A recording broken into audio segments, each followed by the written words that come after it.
The battle to improve education in South Africa has gone beyond government, and proper infrastructure and equipment can go a long way in enhancing learning, especially for children in under-resourced areas. Now, Eric Dau is an entrepreneur and founder of Moremi Kitchens. He has decided to play his part in ensuring disadvantaged areas are supplied with desks. He joins us this afternoon. Thank you so much, Eric, for your time. Good afternoon to you. And you that example that says if you want to make the change that you want to see in the world, you become that change. Tell us how this CSI project came about. So the CSI project came about me reminiscing about my childhood days, going to an under-resourced school. And I didn't really have, sufficient resources in school, not a desk, sometimes not even a chair. And it's been a long time dream of mine to basically make an impact so that no other school children have to go through some of the traumas that we went through. Yeah, and for those that may not know you, you were born in Limpopo, in a rural area, then your family moved to Gauteng, where you lived in an informal settlement. So it really is, you speak of hardships because that was your lived experience, and you want to make a difference to others. Yes, exactly. It's basically some of the hardships that I've had to go through that basically inspired me to start with this initiative. Mm-hmm. Growing up in a village, the schools are all under-resourced. Growing up in an informal settlement as well, similar story. And although things are better now, I still feel for the other children that are currently going through the similar hardships. I mean, it's the... But hardships also speak of character. Sometimes we call it character developing experiences because of the lack and knowing hunger when you go to bed at night and not having school shoes, having to walk kilometers to your school, etc. is really what developed you into the person and compassionate entrepreneur that you are. Yeah, so luckily I've never had to walk barefoot. My parents have always been around to do the best they can. Mm-hmm. But obviously growing up in such an environment, you've seen neighbors' children going through the similar hardships that we talk of now. Yeah. So your mom was a domestic worker and your father a gardener. Yeah, and they did the best they could with the resources they were given at the time. Mm-hmm. They worked hard enough to provide for us. They made sure that we were well taken care of. Yeah, I read a profile about you that says you've always set a certain standard of excellence for yourself. You were never satisfied, although you were grateful with the little bit that you had. And this comes in terms of the serial businesses that you had run, from cell phone contracts and website development, now kitchen cabinets and building wardrobes and the CSI program. Is that where it starts, really, where you set the standard for yourself, what you want in your life, and not to settle for less? An entrepreneurial journey is a long and a hard one.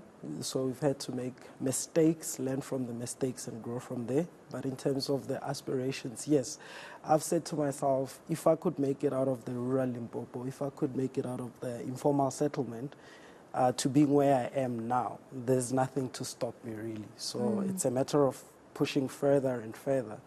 And I mean, I'm not saying this is my last business venture, but, it's fulfilling to make that little bit of impact in society. Yeah, but you also take from a cup that runneth over, so to speak, because you had to establish the business, be financially sustainable, and then be able to do your corporate social investment. Whereas sometimes what you want to do is do good, but it's not sustainable because it needs funding, it needs resources, it needs logistics as well.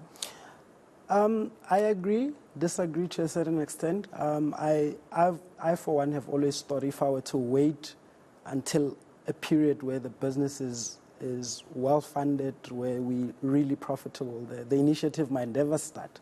So it's a matter of paying it forward and saying, listen, you don't have to be super rich to start giving back. You can start in your small circle, even if it starts with donating a pair of shoes there and there. So we're not out there donating 1 million desks to schools. We're saying we are starting somewhere. If it's 50, if it's 100, we just need to make a small difference within our circles. Yeah, so now I don't know how the supply chain management program works, where, you know, there's these tenders issued by various departments that says we require 50 school desks. Yeah. You're not part of that. You are doing this more from your goodness of your heart, benevolence, and care for society. Yeah, not at all. It's not part of any tender process. We actually don't specialize with manufacturing school furniture.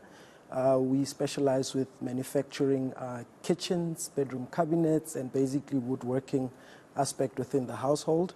So the school furniture, I mean, I looked at the school desk and said, it really can't be that difficult. If we do what we do, it should be a very straightforward process to manufacture a school desk. And, you know, given the lack of resources as it is in schools, I thought, well, it's not going to take too much out of our day to basically manufacture a couple of desks that we can do. So what do you need maybe for other, call it collaborations or partners that could provide the material or transportation, or are you just going this alone and we'll figure it out as you go along? At the moment, we're going at it alone. We'll figure it out as we go along, but we do implore other people, other stakeholders that would be interested to join in this interesting initiative they can donate a little bit of material, the raw materials that we use for desks, a little bit of transport there, and whatever avenues they can help in, we would greatly appreciate that. But as we started, the idea was just to go at it alone and see how far we can get. All right, so where's your starting point? Which school, which area so that you can galvanize support around that? We basically targeting schools in the Northwest because we've got operations in Rustenburg. We're targeting schools in Polokwane, and we are also targeting schools around Gauteng. So we've basically launched a link on our website so that interested schools or other schools that do not have sufficient resources can get in touch with us. It's on moremikitchens.co.za/CSI. But there's also a CSI link that they can click on our homepage and provide us with details of what it is that they require. All right, got it. Thank you so much, and all the best. We're speaking to founder and CEO of Moremi Kitchens, Eric Dao, and that's moremikitchens.co.za/CSI, and you too can participate in giving back where it's most needed.